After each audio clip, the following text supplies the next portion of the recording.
لتستووا على ظهوره ثم تذكروا نعمة ربكم إذا استويتم عليه وتقولوا سبحان الذي سخر لنا هذا وما كنا له مقرنين ताकि तुम उनकी पीठ पर चढ़ बैठो और जब उस पर बैठ जाओ फिर अपने परवरदिगार के एहसान को याद करो और कहो कि वो जात पाक है जिसने उसको हमारे ज़ेरे फरमान कर दिया और हम में ताकत न थी कि उसको बस में कर लेते।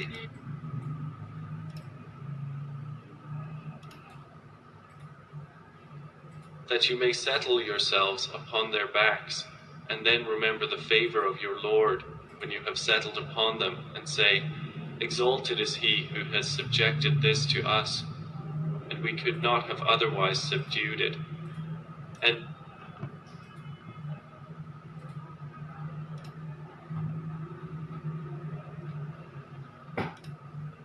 الله الذي سخر لكم البحر لتجري الفلك فيه بأمره ولتبتغوا من فضله ولعلكم تشكرون खुदा ही तो है जिसने दरिया को तुम्हारे काबू में कर दिया ताकि उसके हुक्म से उसमें कश्तियां चलें और ताकि तुम उसके फजल से मुआश तलाश करो और ताकि शुक्र करो। وسخر لكم ما في السماوات وما في الأرض جميعا منه إن في ذلك لآيات لقوم يتفكرون। और जो कुछ आसमानों में है और जो कुछ जमीन में है सबको अपने हुक्म से तुम्हारे काम में लगा दिया। जो लोग गौर करते हैं उनके लिए इसमें कुदरत खुदा की निशानियां हैं।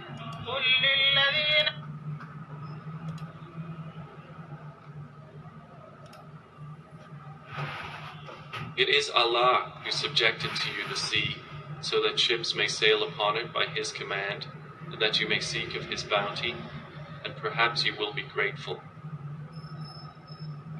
And He has subjected to you whatever is in the heavens and whatever is on the earth, all from Him. Indeed, in that are signs for a people who give thought.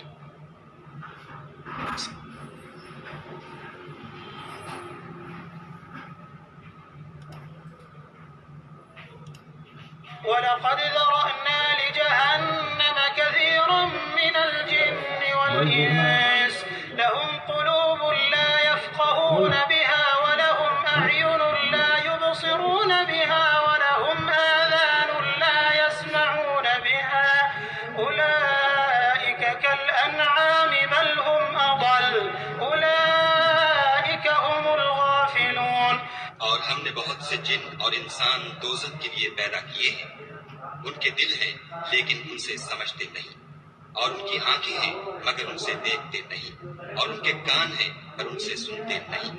ये लोग बिल्कुल चारपायों की तरह हैं बल्कि उनसे भी भटके हुए। यही वो हैं जो गफलत में पड़े हुए हैं। अब ये लोग स्टाइल ऐसा मारते हैं जैसे दुनिया में पहले भी 2-3 दफ़ा आ चुके हैं।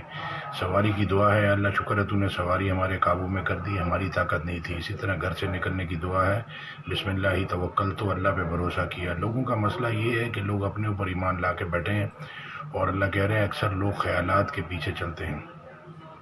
ड्राइविंग में 90% लोग रोड एक्सीडेंट मरते हैं। ट्रैफिक का एक लॉ उस पर कोई चलते नहीं, ख़राबी वहाँ से शुरू हुई। अल्लाह के रसूल को फरमाया आप कुरान को जल्दी जल्दी याद करने के लिए ज़बान न चलाएं, इसको याद कराना हमारा ज़िम्मा है। तो लोग रटा लगाते हैं, इल्म रटा लगाते हैं और वो उसको पास कर लेते हैं तो इम्तहान को, तो फिर वहाँ से रटे से सारी ज़िंदगी वो रटे पे ही चलते रहते हैं। तो वो अपने दिमाग में पास प्रेजेंट फ्यूचर के बीच के अंदर ख्यालों में डूबे होते हैं। फिर वो जहाँ पे होते हैं उससे अगले स्टेप में उनका दिमाग चला जाता है, इसलिए कार एक्सीडेंट होते हैं। फिर ये सीरियस लाइफ है। तो ज़िंदगी का एक लॉ है, ट्रैफिक का एक लॉ है। कुरान को तर्जुमे के साथ सुन लेंगे, समझ लेंगे तो गलतियों से बच जाएंगे। आप किसी की गाड़ी में ला के गाड़ी मारेंगे तो उसके भी दंड पड़ेगा, आपके भी दंड पड़ेगा। सारे 50-50 के पार्टनर हैं। फिर अल्लाह कहते हैं जिसने एक इंसान को बचाया उसने सारी दुनिया के इंसानों को बचाया, जिसने एक को कत्ल किया उसने सारी दुनिया के इंसानों को कत्ल किया। जज़ाकल्लाह खैर। अस्सलाम वालेकुम रहमतुल्लाह। आयत में साथ में कॉपी पेस्ट कर दूंगा।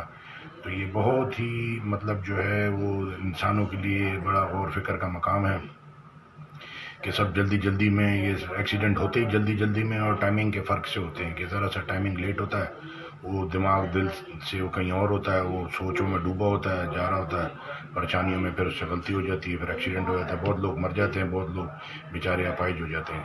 तो इसलिए अपना भी ख्याल रखें। तर्जुमे का कुरान सुन लेंगे तो अल्लाह की हिफाजत में आ जाएंगे। अल्लाह कह रहे हैं परिंदों को, जहाज़ों को अल्लाह ने थामा हुआ है, अगर अल्लाह छोड़ देगा तो वो, अल्लाह कह रहे हैं कि वो कौन उसको संभालेगा। ये परिंदे जो हवा में उड़ रहे हैं अल्लाह ने थामा हुआ है, जहाज़ जो समंदर की सतह पे हैं इसको भी अल्लाह ने थामा हुआ है, अगर अल्लाह छोड़ देगा तो डूब जाएंगे। इंसान को भी अल्लाह ने संभाला हुआ है, अल्लाह छोड़ देगा तो ये बेचारे गलती करके ख़त्म हो जाएंगे। जज़ाकल्लाह खैर। अस्सलाम वालेकुम।